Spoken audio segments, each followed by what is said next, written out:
a symbol of the world's destruction, soars through the sky with its massive wings and breathes flames that scorch everything in its path. Some are terrified of its descent, while others revere it as a god. Hello crows and non-crows alike, my name is Joe Mack, otherwise known as Support Crow, and today we are looking into some potential antagonists of Dragon's Dogma 2. Firstly, the dragon. Dragons appear without warning, sometimes dozens, sometimes hundreds of years apart, bringing chaos in their wake and destroying men and nations without distinction. Their actions are inhuman and atrocious, but given their high level of intelligence, it is hard to imagine that their violence is without purpose. Many times in the past have they brought the world to the edge of destruction, but they have never completely wiped out mankind.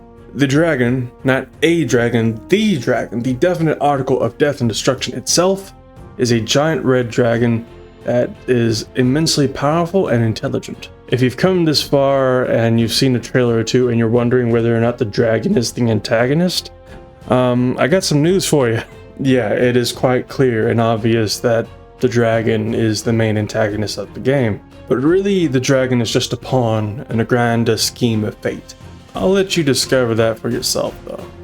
But believe me when I tell you that this is much more and a lot deeper than a story about a hero fighting off a dragon.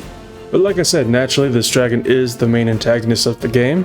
He appears in the world, wrecks a town, and chooses a soul that is worthy enough to become a good hero.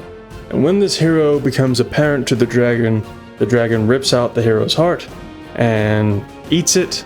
He literally just like plucks the heart out of you and then just sort of takes it and then runs off. So yeah, have fun with that. And this hero, as I said before, is now called the Arisen, who is tasked with this great quest to go and defeat the dragon and take back their heart and hopefully save the world. Yada yada yada. However, this dance of fate between the dragon and the Arisen itself has larger implications throughout the entire world, be it politically, religiously, even naturally. In the human kingdom of Vermont, the title and mantle of the sovereign primarily resides with the Arisen. You slay a dragon, you get to be king. It's a pretty good deal. However, this time around, there's a little bit of drama. The throne of Vermont is currently held by a false Arisen, who currently holds power and authority over the entire kingdom. The one who orchestrated this deception and is pulling the strings off on the sidelines is none other than the Queen Regent Disa. Disa took charge after the previous sovereign's death, and while she is technically royalty by marriage, an Arisen she nor her son Sven is not. As a true Arisen, you have the rightful claim to the throne and therefore a threat to Queen Disa's plans. To put it simply, it would be of Disa's great interest to remove you from the chessboard. When 'twas all but certain that her son would take his father's place, word reached the castle that the Arisen had been found. I recommend caution in this dance of dynasties.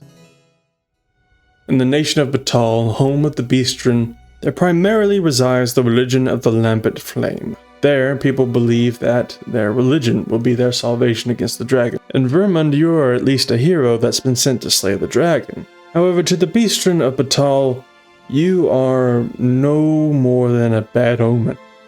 You're honestly just another harbinger of destruction. While the High Priestess Nadinia will be kind and welcoming to you to her home, others will likely regard you with suspicion, and some may even take matters into their own hands. In the world of humans and Beastren, there are also the Elves, who live a secluded lifestyle out in the wilderness. With the coming of the dragon and the Arisen, this somewhat peaceful seclusion becomes a bit more hazardous. It is also clear from the past records that the number of monsters in the world seems to sharply increase around the time that a dragon appears. This could be nothing more than coincidence, but if it is somehow an effect of a dragon's imminent appearance, then this would be another example of the dragon's peculiar place in the natural order of the world. An increase of monsters is not exactly ideal for a group of elves out there in the wilderness. Elves who are already rather hesitant about approaching outsiders with kindness. And given your relationship with the dragon and the appearance of things, some may choose to blame the Arisen for their troubles. Something new for players to consider is the Dragon's Plague, a disease that follows pawns and travels between worlds. It's known to infect pawns and make them incredibly strong in body, mind, and will. Remember in a previous video, link up here, when I said that pawns lack a will of their own? Well, somehow this disease manifests a will within them. Not much is known about this strange plague, but players should be wary regardless. One moment your pawns are fighting by your side, the next moment your pawns could be fighting against you. In Dragon's Dogma 2, there are many reasons to be cautious, whether that's fighting dangerous monsters or dealing with a cast of characters that have ulterior motives. It's hard to know what anyone's true colors are until they show themselves. Until then though, be safe, be well, be kind, bye-bye.